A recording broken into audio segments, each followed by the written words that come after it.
Tú quieres ir a la comunidad y quieres ver a las personas indígenas porque a veces son hasta parte de la fotografía, del paisaje.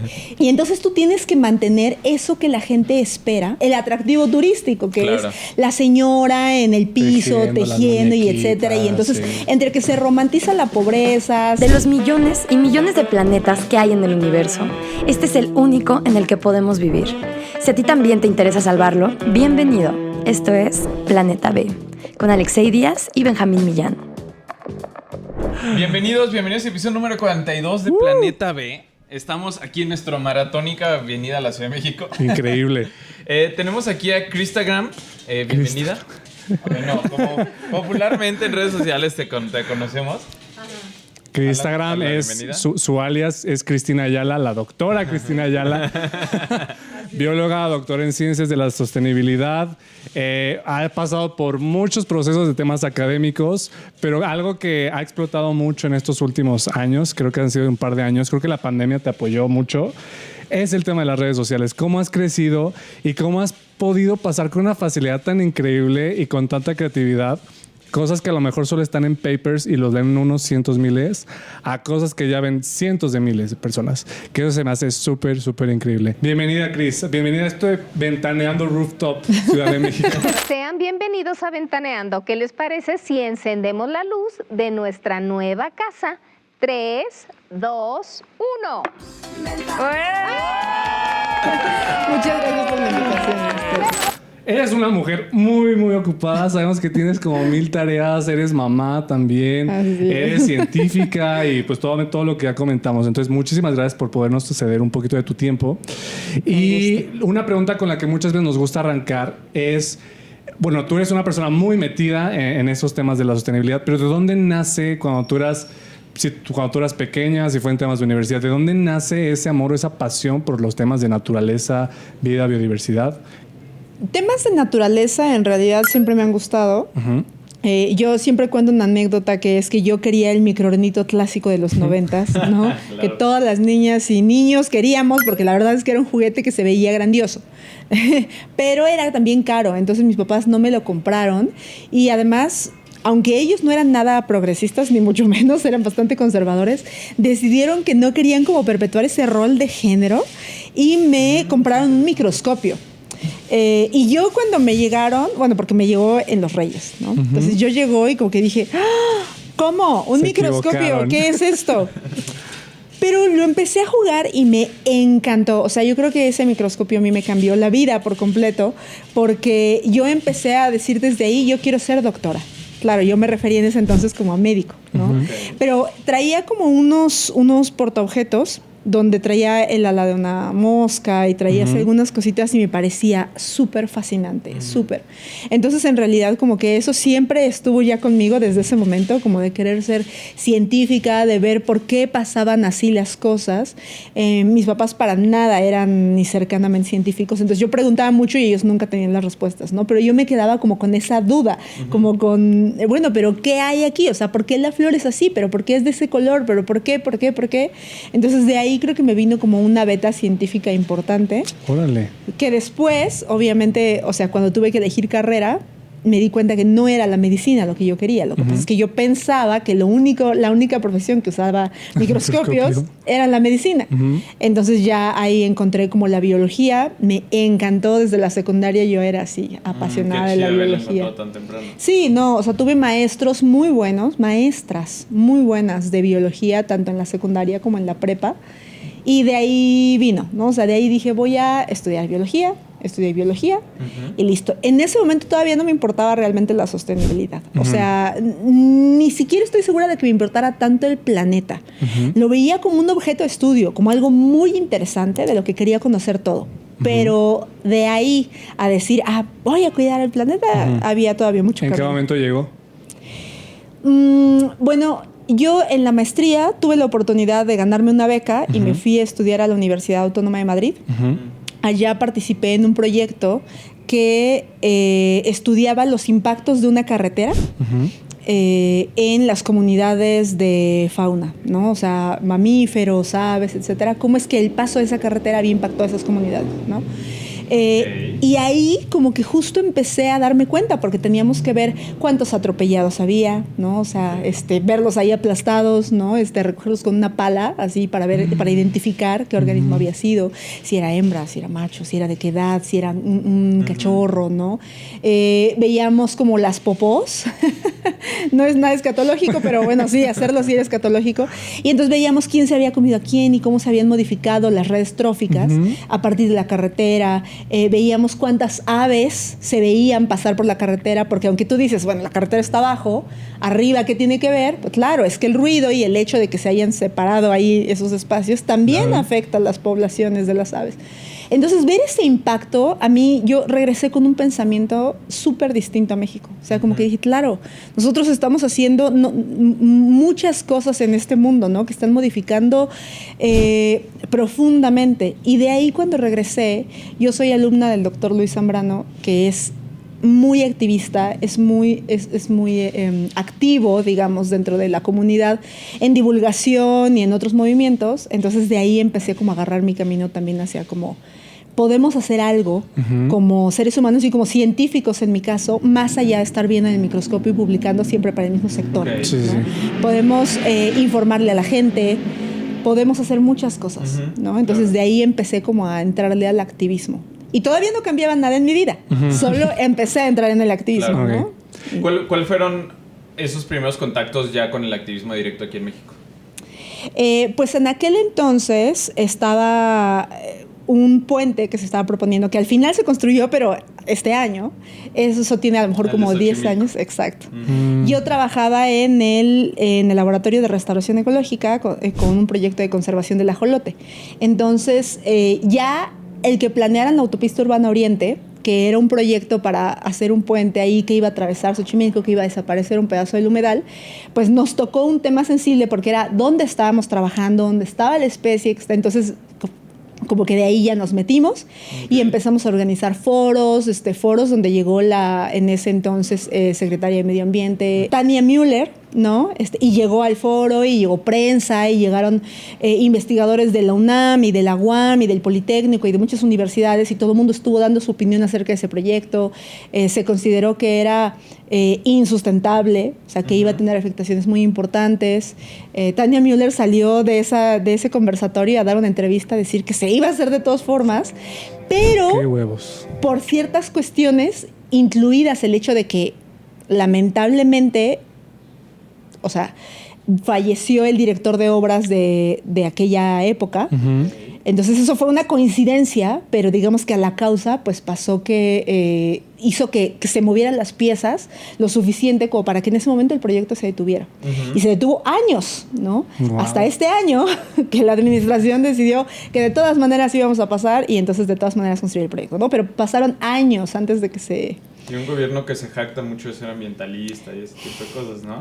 Sí, bueno, la cuestión es que en ese momento, bueno, siempre pasa que los movimientos sociales y en ese tipo de cosas, pues hay momentos, ¿no? En ese año nosotros éramos muchos, era una fuerza que estábamos estudiando la maestría y que podíamos estar todos relativamente juntos, organizando.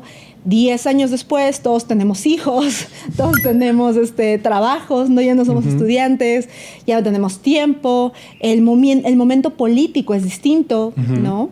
Entonces, bueno, o sea, lo que en ese momento se pudo hacer, pues ahorita ya eran circunstancias distintas y no hubo forma de tenerlo. ¿Crees, ¿no? que haya una decadencia en las generaciones de activismo nuevas? Creo que siempre ha sido difícil que los jóvenes se imaginen siendo activistas porque, bueno, de hecho que todos se imaginen siendo activistas. Creo que si alguien tiene la fuerza para ser activista es un joven. Tiene el tiempo y tiene la fuerza, ¿no? Pero creo que siempre es difícil porque pues no hay una escuela de activismo, ¿no? O sea, nadie te enseña. Sí, claro. Y casi se siente como que el camino lo está abriendo una y otra vez cada persona que se decide involucrar. Entonces creo que, bueno, es difícil. En aquel momento, como les decía, pues había como una fuerza muy conformada que ahorita no está. Pero hay otros. Y sin duda, pues se necesitan más de todas maneras, ¿no? O sea, como dices, como que la administración actual pues ha abierto la puerta a muchos proyectos que son socialmente desastrosos y ambientalmente ecocidas. Claro. Entonces... ¿Cómo? Por ejemplo... Hace chuchu. No, por ejemplo, Sembrando Vida, ¿no? Que se jacta de ser un proyecto bastante... Claro, que van a la COP y lo presumen como el proyecto gran proyecto ambiental. Sí, o sea, como Sembrando Vida, o como el Tren Maya, o como la refinería Dos Bocas, o como lo que viene, que es el transísmico, o como la autopista que se puso ahí, la que es la Urbana Oriente, ¿cómo es? El puente de Xochimilco-Cuemanco. O sea, se me ocurren más cosidas que... Ahora, relacionándolo el tema de investigación al que te fuiste a Madrid, que es el ver las afectaciones medioambientales que tiene construir una carretera. Ahora, ¿qué consecuencias puede haber con el Tren Maya? Digo, además que se están talando hectáreas y hectáreas de selva, el que no se estén haciendo los estudios de impacto ambiental correctos, que se esté construyendo sobre una zona de cenotes. ¿Tú que has estudiado eso? ¿Qué afecta? Te vi la cara de... Y aquí vamos, déjame como... Sí, es que, mira... O sea, tiene muchos problemas el proyecto del Tren Maya, que no es un proyecto que se le haya ocurrido a esta administración. O sea, es un proyecto que se han heredado. Sí, antes era el tren transpeninsular, ¿no? Okay. Para Peña Nieto. Y antes de eso también había propuesto, porque si algo han tenido en común todas nuestras administraciones, para quien crea que yo soy odia AMLO, pero soy panista, y decir, no es verdad, o sea, todas las administraciones lo han hecho súper mal en materia ambiental, ¿no? Y ese es un ejemplo, o sea, es un proyecto que se ha heredado, pues, con las dificultades que eso representa, y que siempre todas las administraciones hacia la península de Yucatán han apuntado hacia un modelo de desarrollo a partir del turismo masivo, lo cual es absolutamente insostenible. El turismo masivo, no importa cuántos paneles solares, no importa cuántos huertos y captación le pongas, el turismo masivo no es un modelo sustentable, ¿no? Entonces le han apuntado hacia desarrollar la región a partir del turismo masivo, lo cual también es muy raro porque en realidad no hay evidencia de que eso sea factible. O sea, si nosotros vemos Cancún, que se creó en los 70s, con un fin muy específico que era justamente aumentar los empleos en la zona, desarrollar la zona, sacar a la gente de la pobreza, pues eso no pasó, ¿no? O sea, lo que pasó con Cancún a 50 años de su construcción es que Benito Juárez, que es el municipio en donde está Cancún, es el municipio con más índice de suicidios en todo México. En general la zona es una zona con mucha violencia, es un ejemplo del libro de texto de segregación. Si tú vas a Cancún, tú ves que está la zona hotelera, ¿no? Que es la que todos conocemos. Las casas fregonas alrededor de la laguna. Exacto. O sea, es la zona, ¿no? La que todos conocemos, los que hemos ido, y la zona atolera, así le dicen ellos, ¿no? La zona atolera, que es donde vive todo el servicio, ¿no? Tú no ves que haya un hotel y entonces después hay casas y entonces ahí puede vivir otra persona como los que atienden, etcétera. Eso no pasa, ¿no? Es un ejemplo de segregación, de cómo se hizo un cinturón marginado de gente de servicio, digamos, que eran los nativos de ahí y muchísima gente que migró hacia la zona. Y después está la zona turística, ¿no? Claro. Y es verdad que mucho del PIB de Quintana Roo viene del turismo de Cancún, pero esas entradas económicas no se han derramado sobre la población. La gente sigue pobre, muy pobre y muy insatisfecha y con problemas de drogadicción y con mucha violencia y con índices de feminicidios. O sea, todavía hay muchas problemáticas ahí que incentivó, ¿no? O sea, este modelo, y que sin resolverse ni tener miras de disminuirse, se pretenden replicar en el resto de la península como si fuera un modelo exitoso, ¿no? Con las mismas problemáticas. La verdad es que es bastante preocupante. Yo ahorita no he hablado de nada del ambiente, ¿no? O sea, sí, es lo que quería decir. o sea, fíjense, estoy hablando de toda la parte social, pero ni siquiera he hablado de la parte del ambiente, ¿no? Cancún no tiene playa. Cancún tuvo playa, pero los huracanes se han encargado de llevarse la arena y actualmente tienen que traer bancos de arena de otros lugares para poder hacer playas artificiales porque no tiene playa, y no tiene playa porque esa zona ha perdido su resiliencia. La resiliencia venía a partir de los servicios ecosistémicos que les proveían los manglares, las selvas, que se quitaron para poner un hotel que tiene plantas de ornato, ¿no? O sea, que tiene helechos y que tiene plantas de ornato muy bonitas, y que tú vas y dices, está insertado en la selva, pero no fue insertado en la selva, se removió esa vegetación y luego se pusieron plantas de ornato para que se vea muy selvático. Claro. Entonces, o sea, es un problema muy importante que va más allá. Muchos hoteles, si le rascas, hacia esto de profundidad es concreto. Claro, por supuesto. Es arena, es súper rascado al... Es que se siente, es que es duro. Más detalles. Sí, o sea, se siente muy duro y pues tú le haces así, se siente concreto. Luego. Pues imagínate que tú tienes que construir sobre la arena, literalmente, ¿no? Edificios que puedan soportar huracanes, ¿no? Y entonces, obviamente, pues ahí la destrucción ambiental es bastante importante. Tienes que, incluso en las zonas que se dicen como Bacalar, ¿no? Que es como, pero es que ese es otro tipo de turismo. Sí, claro. Es turismo como más chiquito, tiene como sus cabañitas, o sea, no tienes estos resorts all inclusive, sino que tienes como estas cabañitas y todo eso. También, o sea, Bacalar, la laguna ha estado perdiendo sus 7 colores porque el turismo de todas maneras está tirando a ser masivo. Entonces, la cantidad de drenajes que hay, ¿no? No aguanta. No los aguanta la laguna. Claro. No están considerando los efectos que tiene sobre su propio negocio, que es que la laguna pierda lo que la hace especial, ¿no? Sí, totalmente. Entonces, o sea, se siguen construyendo muelles para lanchas, cruceros, ¿no? Sí, en Cozumel. Entonces... Oye, entonces ¿consideras que no hay forma de hacer un turismo sustentable? O sí la hay, pero está limitadísimo el número de personas que van.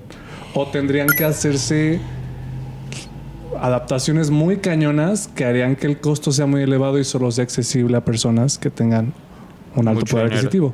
Es una muy buena pregunta. Por un lado, el turismo masivo como tal, ese no puede ser sustentable. O sea, decir que el turismo masivo es sustentable es como decir que hay minería sustentable o como decir que la gentrificación puede ser buena.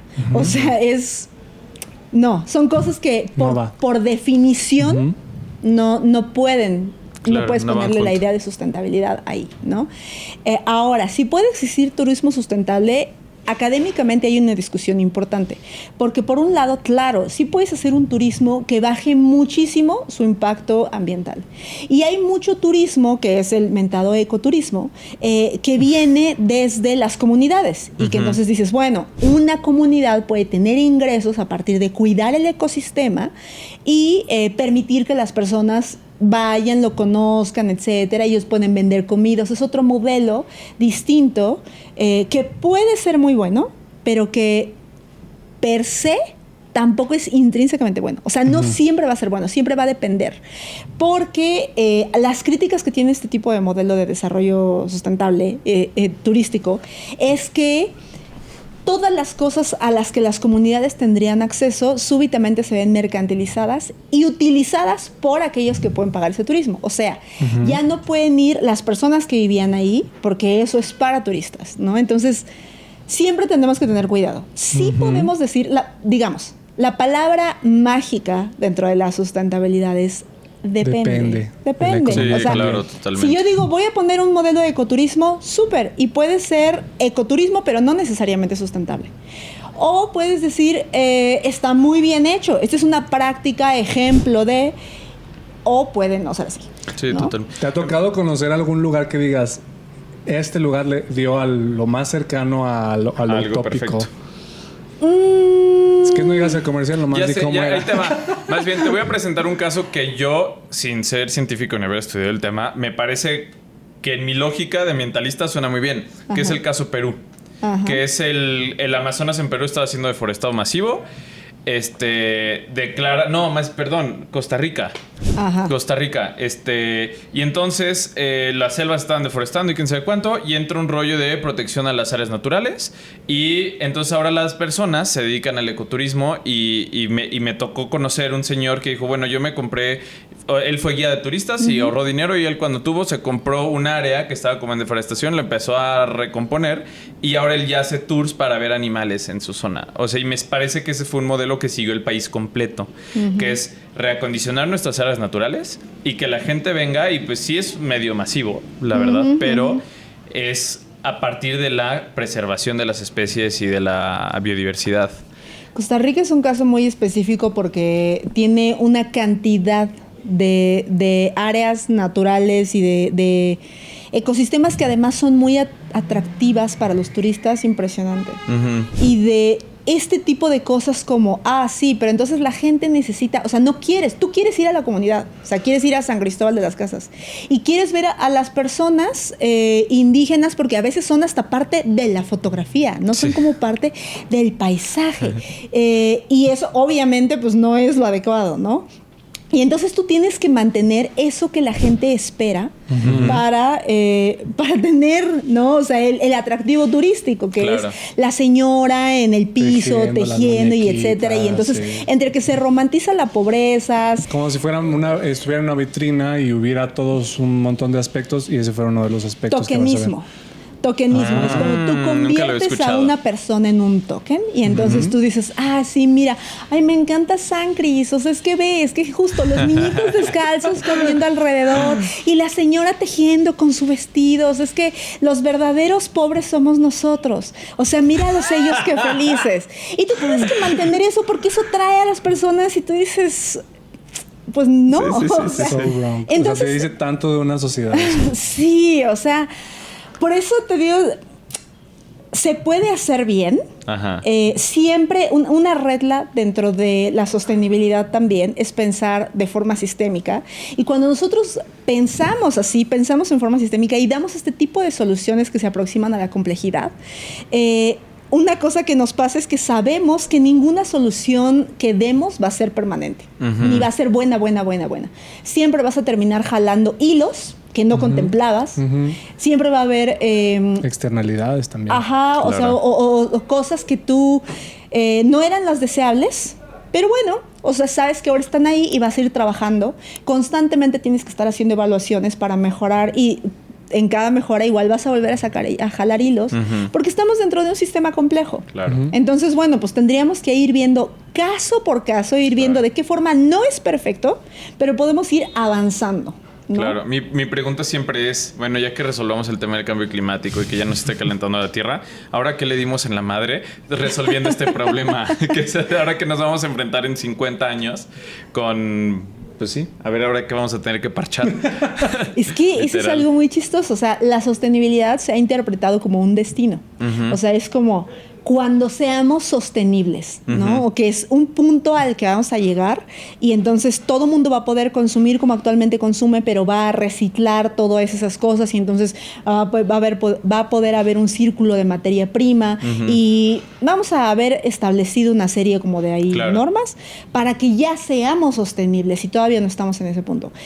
Pero en realidad la sostenibilidad es un camino. No es el destino, eso es un proceso y como proceso es un proceso que no se va a acabar nunca. Sí, totalmente. No es algo a lo que lleguemos. Por eso la gente lo interpreta como una utopía. Porque se imaginan un mundo donde todo el mundo vive feliz, con paneles solares, con puertas que se abren solitas y con coches voladores, ¿no? O sea, vamos a estar en la misma sociedad, pero más tecnificada y entonces vamos a ser súper sostenibles y... No es así. O sea, van a haber muchas idas, vueltas, errores. La regamos aquí, mejoramos acá, ya regamos esto, ya lo otro, y no se va a acabar. Sí, es una forma de caminar, de transitar, digamos. Ahora, en el... bueno, no sé si tú tengas alguna duda. No, se me hizo muy interesante cómo lo conceptualizaste así y cómo lo has aterrizado. O sea, creo que siempre... Veo como la forma en la que tú expresas cuestiones que pueden ser bien complicadas, que es algo que admiro mucho de tu trabajo y de tu contenido. Gracias. Cómo pones cosas que son bien complicadas y las puedes expresar en palabras como muy, muy sencillas. Y creo que ahí es un rol del que nos gustaría platicar también, que es ¿Cómo tú hiciste esta transición para hablar de cosas tan complejas en redes sociales que a veces tienes que ser muy banal, ¿no? Tienes que hablar palitos y bolitas y güey y a veces groserías para que te entiendan. Sí.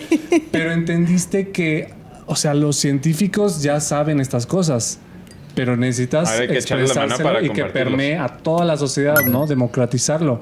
¿Cómo fue para ti pasar de este sector académico, este mundo académico, a tener que hacerlo desde con bailes, desde con humor, desde metiéndole creatividad, imitando a la niña fresa que se va a San Cris? ¿Cómo fue para ti y cómo intentas que permee el tema de la sostenibilidad en las redes? ¿Cómo fue o cómo es todavía? Pues siempre complicado, porque la verdad es que yo a veces me siento como que para redes sociales soy muy técnica y como que para un ámbito académico soy demasiado coloquial. Me cuesta a veces cambiar el chip. Yo trato de explicarlo que cualquier persona lo entienda. Mi regla siempre es que lo entienda tu abuelita, que no sabe nada del tema, que lo pueda entender. Entonces así, y justo, o sea, terminé de exponer y me dijo, no. O sea, necesitas meterle tu core, es tu examen de doctorado. O sea, métele lo que tú sabes, con las palabras que sabes, con los conceptos que sabes. O sea, aquí vas a demostrarlo, doctora, ¿no? Entonces, ya se me olvidó. Métele. Y justo yo fue como, ok, voy a rehacer la presentación completa. Y entonces tuve que rehacerla, ¿no? Porque yo la tenía un poco incluso con imágenes, casi dibujos, ¿no? O sea, sí, o sea. Y a veces me pasa, ¿no? Que de pronto digo, ay, a mí me frustra que, por ejemplo, en TikTok, Solo tengo un video que se ha hecho viral en TikTok, ¿no? Los demás van ¿Neta? Más o menos, sí. Bueno, pero los demás tienen 1 millón. Bueno, ¿cuánto es viral para ti? ¿No? 50 millones. No. O sea, pero tengo, por ejemplo, tengo como de 400,000 o así, pero uno solo se ha hecho viral, que es el de, que es el de 1 millón. Okay. Y es uno donde yo hablo de cómo es que decidí forrar los cuadernos de mis hijos con bolsas de plástico. Y eso, o sea, digo, no es que no me haya gustado, pero me frustró un poco, porque yo como que dije, yo trato de pasar conceptos teóricos, como aterrizarlos sí. Y de pronto un día agarro y digo, esto yo lo hago cada año, lo voy a grabar, ¿no? O sea, voy a decirles cómo es que yo agarro la bolsa de plástico que no pude evitar y con eso forro los cuadernos de mis hijos. Y tuvo 1 millón de reproducciones. Y tiene es el problema de todos los TikTokers ambientalistas, que es de, dude, le puse horas de investigación, edición a este video. No, ¿sabes qué fue en ese? Porque me metí a chismear los comentarios. Qué jodida. Qué coda. Le van a echar un montón de hate a tus hijos. Sí. Voy a decir que no tienen para forrarlos. Sí. ¿Y cómo es? Ahí te va. O sea, el tú ser la mamá eco en la escuela de tus hijos, y cómo es para tus hijos ser los hijos de la mamá eco en un mundo que todavía no está ahí. Pues mira que no es tan difícil. A mí me pasó algo muy chistoso. Y creo que no es el caso de todas las mamás eco, pero a mí particularmente me pasó algo, que es que yo siempre he querido que mis hijos tengan, obviamente como todas las mamás, la mejor educación posible y todo eso, pero siempre le he tenido mucho miedo como a que los niños se vuelvan superficiales, o no sé cómo decirlo, o sea, como todo esto contra lo que yo siempre peleo, justo como contra, van a ser los niños fresas que no tienen el contexto social y ambiental en el que están viviendo. Entonces, creo que mis hijos no son nada así, busqué una escuela así. Entonces, bueno, es que esa es parte importantísima. Sí, y entonces cuando llegué a inscribirlos, llegué y la persona que me abre la puerta me dice, ¡Eres Cristagram! Y me dice, ¿eres Cristagram? Y yo así como, sí, porque tampoco es que sea tan famosa, ¿no? O sea, es como, bueno, sí. En el medio sí eres muy famosa. O sea, pero era la maestra, o sea, la directora en la escuela, ¿no? Y yo así como, te arroparon súper bien. Okay. Bueno, los arroparon súper bien. Y entonces me dijo, somos hijos de Cristagram, ni me los toque. Bueno, ella me dijo, no, qué gusto que los hijos de Cristagram vayan a estar aquí. Y yo dije, Güey, qué chido. Sí, siento que como que caí en blandito Son porque los me tienen popos. muchas consideraciones. Ay, o sea, qué padre. por ejemplo, en la lista de útiles, o sea, ponen así como, por favor, reusen y no sé qué, ¿no? Ajá. Y yo, por ejemplo, nos pidieron brillantina y yo les dije, no voy a llevar brillantina. O sea, no voy a llevar brillantina ni de chiste. Y yo, no se preocupe, señor. O sea, como... Y ya también estamos viendo con qué sustituirlo. O sea, siento que... Ya te hablan, ¿no? Sí. Oye, tengo esta tarea como... ¿Sabes? Yo siento que a veces la riegan, pero porque no saben. O sea, lo Ajá, están sí, intentando claramente. genuinamente. O sea, yo sí veo que ellos lo intentan y entonces como que dicen, sí, pero vamos a reutilizar botellas de PET. Y yo, no es necesariamente lo más seco, ¿no? Pero Ok. siento como, bueno, ok, lo están intentando. Entonces Están les haciendo explico. su intento. Y tienen la disposición como de aprender. Claro. O sea, yo les he mandado mensajes diciendo, oigan, esto no, o sea... y ellos como que me dicen, sí, está bien. No, y que Entonces, tengan la disposición es que sí. a raíz de ti, bueno, y de su disposición, pues ya muchos niños van a crecer con un ambiente diferente. Eso está Y súper la cool. verdad es que sí, o sea, y de hecho yo creo que eso ayuda mucho. Siempre es en ese video, todo el mundo me decía, van a bullear muchísimo a tus hijos. Bueno, mis hijos son muy chiquitos, Ajá. o sea, todavía yo creo Sí, que todavía no están en la edad los del niños bullying. a esa edad, yo creo que los niños no son... Conscientes. o sea, no son menos bullearte por algo de estrato socioeconómico. O sea, eso viene como más adelante y cuando ven que los papás son así. Sí, Pero sí, los niños de definitivo. entrada, o sea, el estrato socioeconómico les vale sorbete, ¿no? O sea, les importan otras cosas. de Soriana.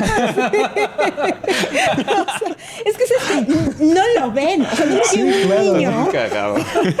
o una niña así sepa que los cuadros de mis hijos están forrados así. O sea, yo no Sí. me acuerdo de los forros de los No, niños con nada. los que yo convivía. No, o sea, para me acuerdo nada. de muchas cosas, pero de cómo forraban específicamente sus cuadernos, como que no. Y entonces, no los bullean por eso ni nada. Pero sí siento que a mi hijo le costó mucho trabajo específicamente a él. Porque él es muy consciente. Él desde muy chiquito me ayuda a hacer composta. Entonces, tengo videos de él haciendo como, hacemos popota, de que era muy chiquito. Y ahorita, por ejemplo, es súper defensor de los animales, súper. O sea, un niño ve que alguien va a pisar una araña y él es como, no, las arañas son nuestras amigas y no sé qué. Entonces, siento que chulada. algo que le cuesta mucho a mi hijo es como no entiende por qué los demás no son como nosotros. O sea, por ejemplo, de pronto llegan y me dicen, lo que pasa es que tu hijo le dijo a una compañerita que eso que ella llevaba contamina. Es una Que eso cocida. no se recicla, ¿no? O sea, le dice, es que eso no se recicla, no lo traigas. Y entonces la niña se siente mal, ¿no? Y entonces me mandan llamar y así, lo que pasa es que tu hijo le dijo que eso no se recicla, ¿no? Y yo les decía a la crees tú maestra, sí? pues es que no se recicla, ¿sabes? O sea, y yo siempre le digo, tú fíjate en lo que tú haces, mi amor, y así, pero en realidad es difícil, porque él como que Sí. dice, ¿pero por qué lo hacen? O sea, Ajá, un día sí, llegó a la claro. escuela, y la escuela que te digo que es bastante consciente, tenía 3 globos, no había un marco de globos, pero tenía 3 globos en la puerta porque era cumpleaños de una maestra. Y entonces, o sea, llegó él y, ¿ustedes sabían que eso mata peces? ¿Lo sabían?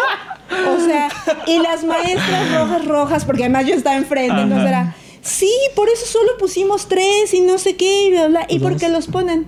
O sea, entonces, a mí, como que por un lado me siento orgullosa, Guau. y como que digo, sí, ese es mi hijo. claro. O sea, es el hijo de Cristagram, ¿no? O sea, tu hijo ya está replicando. Sí, no, cañón. Y SRP. Pero por otro lado, como que a veces digo, ay, mi amor, o sea, porque a veces me gustaría que fuera un niño más normal. O sea, a veces como que digo, Encaja. o sea, me preocupa que sí en algún punto le vaya a costar tener amigos o que empiece a preocuparse por esas cosas, Sí. porque Ujú. la ansiedad Que le es empiece a súper dar real, ansiedad, ¿no? ¿no? Y a veces como que yo digo, no sé si él debería estar pensando en el cambio climático, tiene 4 años. Entonces, Fíjate Pero que es algo sí que es- tú Sí. tocas con él, el cambio climático ya. o como sea, tal. de lo que hablamos es de que se calienta más, o sea, como de, por ejemplo, sí. en el agua. O sea, que no puede jugar con el agua. Y una vez en un museo formaron a los niños y se tenían que lavar las manos, ¿no? Y entonces, pues, iban y se lavaban las manos. Y entonces una niña abrió la llave y entonces empezó a lavar las manos y se fue y regresó y luego se volvió a ir y entonces dejó la llave abierta todo ese tiempo.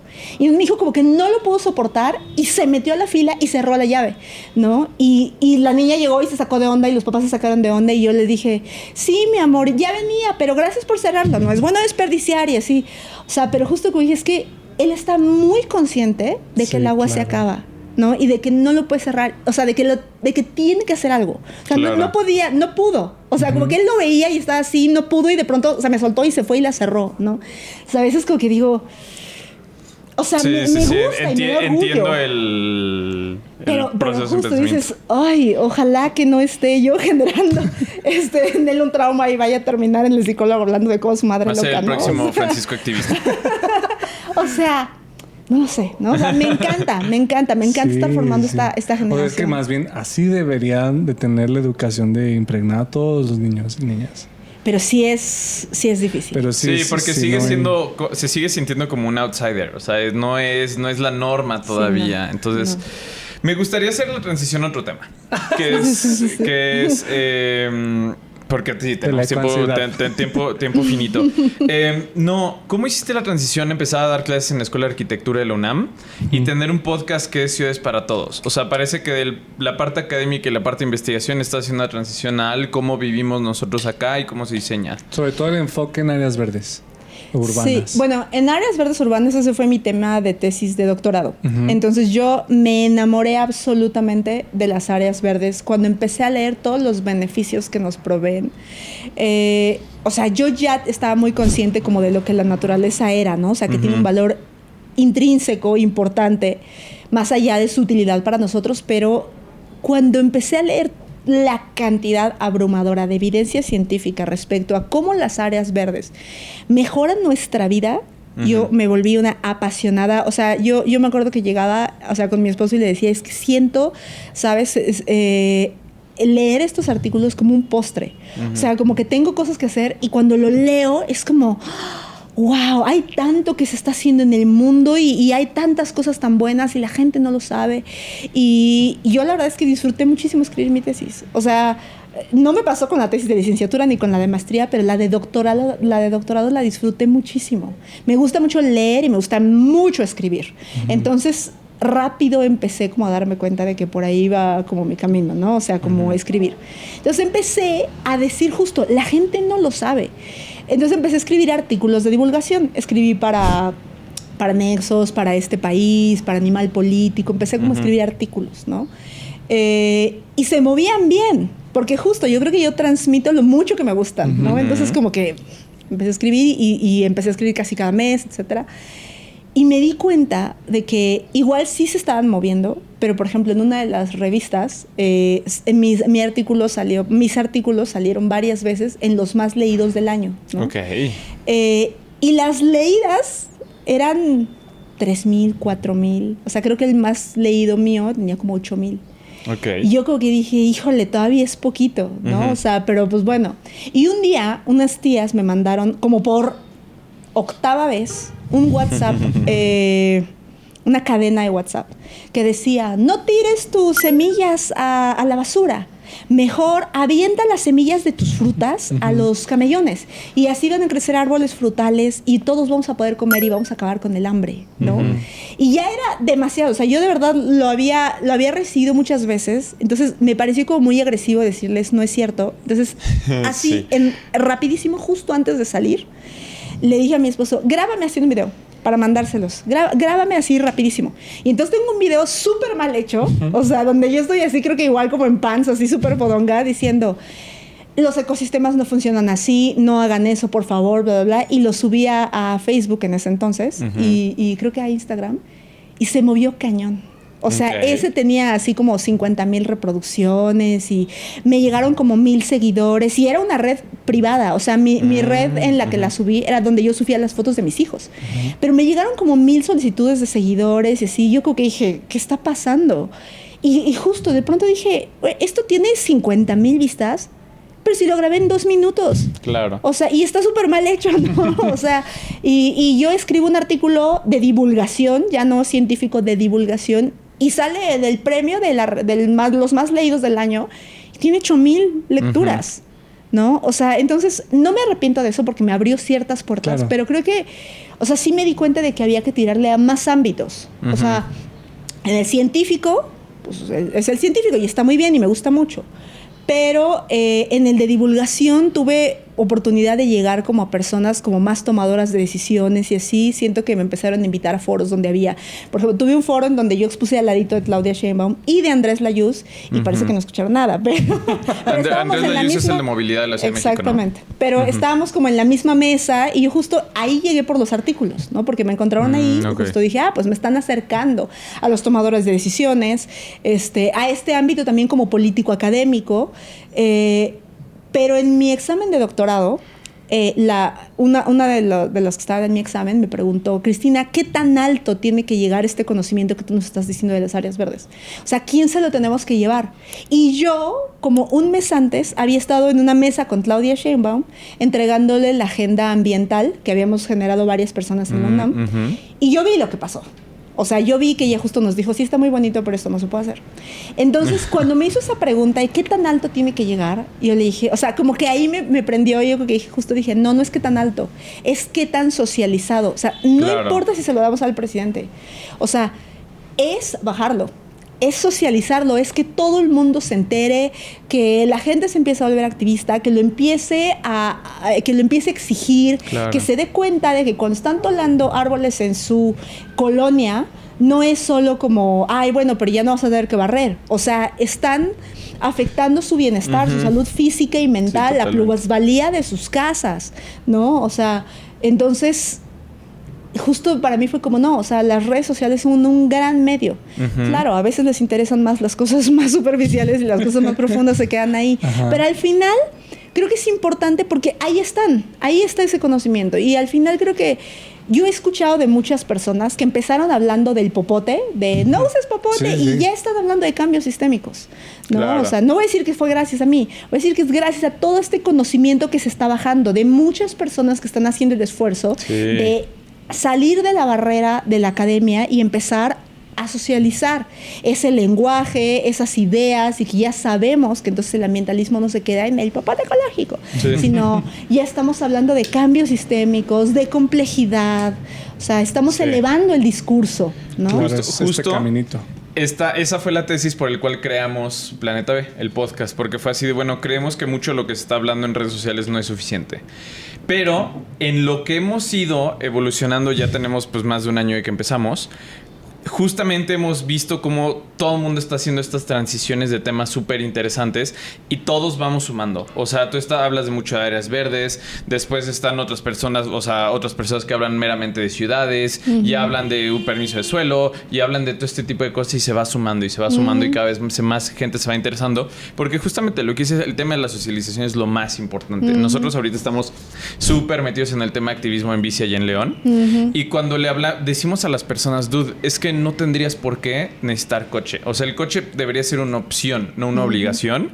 Son cosas que nunca han escuchado, ¿no? Entonces ellos están contentos con que el gobierno gaste millones de pesos en hacer más anchas las vialidades para los coches, pero es poco a poco la gente va entendiendo, y quiero pensar que pues la comunidad ambientalista, que estamos elevando la conversación, se está llegando más lejos y más estamos incorporando más personas a la presión social. Claro. Porque pues no sirve nada que nuestros alcaldes y presidentes sepan si el resto de la población no puede exigir y mantenerlos responsables de las acciones. Sí, porque bien lo pueden saber, pero si quieren la votos, gente no lo vota. O sea, hay un costo social por hacer algo que es bueno para el ambiente, pero la gente no lo comprende y nomás dicen, nos quitaron calle, nos hicieron más tráfico, entonces no contemplaron que era por, poner un parque, digámoslo, ¿no? Entonces, si no lo comprenden, no lo van a votar en la siguiente. Entonces, los tomadores de decisiones ven el costo político y dicen, prefiero mis votos para la siguiente elección a poner algo que yo sé, que yo podría saber que es bueno para el ambiente, ¿no?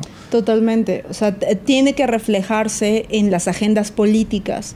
Y eso viene de lo que la gente también exige, ¿no? O sea, a mí una de las críticas más fuertes que he tenido, más constantes. O sea, cada persona que está en la academia o que estudió el posgrado que yo, o sea, siempre lo que más me critica es que yo hable de acciones individuales, ¿no? O sea, sí, claro. Por ejemplo, este forro, ¿no? Este forro de plástico reutilizado en las bolsas, pues es como, eso no va a salvar el planeta. Claro que no. Claro que ese forro no va a salvar el planeta, ni el mío ni el de todos.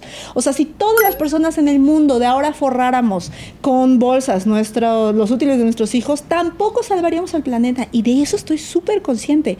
El problema es que me parece que hay como una desentendimiento de la articulación de los actores.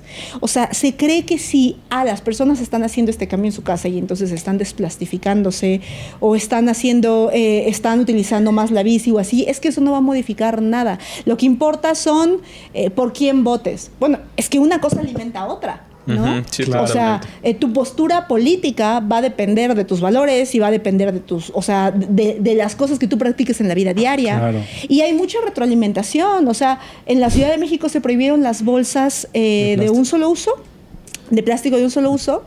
Y bueno, tú podrías pensar, claro, es que lo que necesitamos son políticas públicas. Claro que necesitamos políticas públicas, pero esa política pública que se generó en la Ciudad de México sirve para un sorbete. O sea, la verdad es que la gente que empezó a comprar otras bolsas que tampoco son nada ecológicas, pero que son verdes, ¿no? Ajá, o las que son estas como de tela, las que son de también mucha es plástico, tela que toman muchísimo más o material. empezaron a utilizar bolsas de plástico con sellos y además perjudicó a las personas que económicamente más necesitaban de esas bolsas, como puestos tipo la señora del atole, etcétera, que en realidad entonces tiene un componente clasista. Entonces, está bien haber hecho una política pública. Yo no creo que deberíamos quitarla, pero si no va acompañada de digamos, si no entendemos la complejidad en la que nos estamos metiendo, si no está insertada dentro de este sistema que tenemos contemplado, sí, totalmente, de qué hilo estamos jalando y entonces cuáles siguen, si no tenemos una sociedad preparada para recibir ese tipo de políticas públicas, entonces no sirven de nada. Entonces ahí decimos, entonces no solo es la política pública. O sea, hay muchas cosas, ¿no?, que tenemos que estar entendiendo cómo funcionan y cómo unas jalan a otras. Entonces, no es que la suma de los esfuerzos vayan a salvar el mundo, ¿no? La suma de los forros ahorrados, la suma de popotes, ¿no? Que bueno, por un lado sí. O sea, por un lado tú pregúntale a un productor local si le da lo mismo que le compremos a él o le compremos al súper. Por supuesto que te va a decir, no, a mí no, o sea, tu esfuerzo individual me sirve, ¿no? Pero más bien es como eso, o sea, entender quiénes son los actores, qué hilos están jalando y cómo es que todos tenemos un papel, ¿no? Ninguno es un actor pasivo. Todos tenemos ahí como roles y desde cada rol podemos mover hilos para construir el mundo que queremos, ¿no? Oye, abonando a lo que creo que quería preguntar, Benja, y con esto que acabas de decir, dentro de tus clases en la escuela de arquitectura, ¿no metes ese chip para los futuros arquitectos a donde se vayan a dedicar? Que les digas, güey, planea bien las ciudades. O sea, cuando seas director de obra pública de Ciudad de México, no la vas a cagar. De hecho, creo que eso justo me preguntaste y no te respondí. O sea, ¿cómo entré ahí? O lo que pasó es que justo a mí me gusta tener como un piecito en la academia y un piecito fuera. O sea, nunca me voy a meter completamente a uno, ni creo ser completamente así, la influencer, ¿no? O sea, me gusta tener un piecito y un piecito. Sin quererlo y ya lo eres. Si lo quisieras. No, como así, como un poquito de este lado y un poquito de este lado. Porque esto me llena mucho, aprendo mucho. O sea, la academia me llena, me da una sensación como de logro, como que es un reto intelectual muy importante, y del otro lado es un esfuerzo importante por tratar de traducir y es mucho trabajo y está padre las dos cosas. Entonces como que de ahí me alimento a los dos. Y justo creo que en arquitectura, o sea, alguien me preguntó una vez ¿por qué no doy clases en la Facultad de Ciencias? Sí, es lo más lógico y natural. Pero es que yo quiero darle clases a los que están planeando la ciudad. Yo le doy clases a urbanistas, ¿no? Y arquitectos paisajistas. Y justo yo decía, pero es que yo quiero dar clases en donde no se está hablando de esto. O sea, claro, y digo, claro que lo tendrían que entender los biólogos y los ecólogos y esto, pero a mí por lo menos lo que me interesa es llevar este conocimiento a las personas que van a estar tomando las decisiones detrás. Y esa es mi clase. O sea, mi clase básicamente es decirles, a ver, se ha hecho muy mal. Yo no les voy a decir cómo ser urbanistas, porque yo no soy urbanista. Ustedes van a tener todo ese conocimiento, pero necesitan entender el sistema complejo al que se están enfrentando, ¿no? Claro. Y entonces a partir de ahí como que desarrollamos todos estos dilemas, ¿no? Como a ver, o sea, ¿qué pasaría aquí? ¿Qué pasaría allá? Que sirve, o sea, trato de desarrollar un pensamiento sistémico en ellos, que dejen de pensar como que, hay un problema, bueno, entonces voy a buscar cuál es la causa de ese problema y la voy a eliminar, y con eso ya quedó. Una ciudad no se puede atender bajo un pensamiento lineal. Claro, Sí, claro. Sí, totalmente. O sea, es el pensamiento que nos pone más coches. Sí. Es el pensamiento que nos dice, hay mucho tráfico en esta calle, vamos a hacer un segundo piso. Un carril más. O sea, porque la lógica detrás es como, hay un problema, tráfico. ¿Cuál es la causa?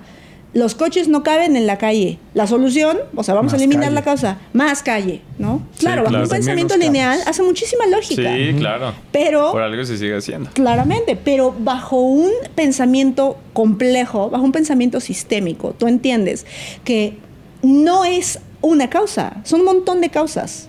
Un montón de causas entrelazadas. Sí, totalmente. Y entonces nos tenemos que ir más arriba. Y entonces vemos, a ver, ¿qué podemos hacer ahorita a esta escala? ¿Qué podemos hacer después? ¿Cómo vamos a ir transitando? ¿Cómo vamos a ir planeando? Esa es de las cosas que más me cuesta trabajo transmitir muchas veces, porque a mí me toca, bueno, trato de hacer el trabajo de ir a hablar con tomadores de decisiones y tratarlos de convencer de edificación vertical y ese tipo de cosas. Y les hablo del problema de los coches. Me dicen, o sea, ¿tú quieres que prohibamos los coches en toda la ciudad? Y es así, no. Me dicen, entonces, ¿qué vamos a hacer con todo ese espacio y la gente no se va a poder mover? No, es que no es prohibir los coches por prohibir los coches, es hablar de todo el tema de transporte público, densidad urbana, y después podemos empezar a hablar del tema de los coches, que ya se hayan resuelto otros temas de fondo, pero son muchas aristas y ellos como que les cuesta trabajo el todavía procesar el que no es solo, pues ponerle un carril más. Claro, porque además, o sea, lo que queremos es mover a las personas, ¿no? O sea, estamos Claro. hablando de movilidad. No las llantas. Y la mayoría de las personas no tiene coche. Claro. Entonces es como, a ver, si queremos mover a las personas, la prioridad, la pirámide, es que los coches van hasta el último, porque hay más personas que se mueven en transporte público, caminando, en transportes alternativos, que las personas que tienen coche. Entonces, ¿por qué estás...? Fíjate, bajo un pensamiento lineal ni siquiera se está atendiendo bien. Sí. O sea, ni siquiera es un problema Pero es que lineal los que bien llegan al analizado. gobierno son los que Son tienen los que coche. tienen coche. Claro. ¿Hace cuánto tiempo que un tomador de decisiones no se sube a un metro o no camina o no? O sea, entonces... En una junta a uno de los de movilidad de allá de la ciudad, le dicen, a ver, ¿tú en qué te mueves? Pues en coche. Y vemos que los tomadores de decisiones en temas de movilidad siempre traen coche. O sea, ¿cómo van ustedes a tomar las decisiones de temas de transporte público o de bicicletas si ni siquiera se mueven de esa manera? ¿Cómo van a entender las problemáticas de verdad, no? Así es. Y aparte de eso, pues los intereses políticos que hay ahí, las fricciones no sé si el vínculo con el empresariado que no quiere que les quiten sus vialidades rápidas. Entonces, sí hay muchos factores, pero qué bueno que me encanta cómo estás poniendo semillas, hasta Sí, unas claro. que ni te esperabas, como en la escuela de tus hijos, que están haciendo cambios muy fregones, y creo que eso es a lo que Espero debemos que apuntar, sí. ¿no? O sea, estás echando semillas por todos lados y eso está padrísimo. Creo que va a valer mucho la pena y vamos a ver en un futuro Cristagram lovers o una secta, la secta de Cristagram. Eso va a estar muy padre. Y de niñitos de seguidores de tu hijo. Los globos matan peces. Sí, bueno. Qué chido, Cris. Ya veremos. Cris, tus redes sociales para que la gente te siga. @Cristagram con doble S. Que seguro si ven esto Cristagram. es porque ya te @Cristagram con doble S. El podcast es Ciudades para Todos y acabo de abrir uno nuevo que es Sustentifica, Órale. donde justamente la idea es que yo trate de hacer evaluaciones independientes, como uno por uno, a ver de qué forma puedes sustentificar tu espacio, ¿no? Ok, Ok. interesante. Tu espacio como... Oficina, casa, escuela, en eso Órale. estoy, o iniciar una construcción que sea O sea, bastante ¿Ya, más ya sustentable. está arriba el podcast? No es un podcast, Ah. es un proyecto de emprendimiento en donde yo voy a ok, hacer ok, esa ok. evaluación personalizada. Como ok. asesoría. Entonces yo Ok, te voy a dar como un consultora. diagnóstico de qué áreas de oportunidad hay en tu casa y tú sabrás si tú las haces por separado o yo me encargo de dejártela implementarlo. verde. O sea, yo te dejo todo arrancado y tú ya le sigues a hacer la composta, a lo que sea que... Está muy chingón. ¿Cómo Entonces, te bueno. divides en tantas No lo cosas a la sé. vez? Wow. Cris, muchísimas Muchas gracias. gracias. Esperamos Mucho verte pronto y que podamos repetir invitada en alguna otra ocasión que vengamos por acá. Y O si vas a León, ahí tienes o si tu vas casa a con León, mucho gusto. ahí Muchas tienes tu espacio gracias. también, bienvenidísima. Muchas gracias. Pues bueno, vayan a seguir a Cris y nosotros recuerden nuestras redes sociales @Planeta B Podcast, nuestra página planetabpodcast.mx o .com. Sí, Creo que es .mx. .com. No, creo que es .com. Pues bueno, los dejamos. Nos vemos la próxima semana con más entrevistas de este Grabatón. maratónica grabatón venidas a la Ciudad de México. Los queremos mucho. Y Se recuerden, cuidan. el único planeta B es este podcast. Bye. Bye.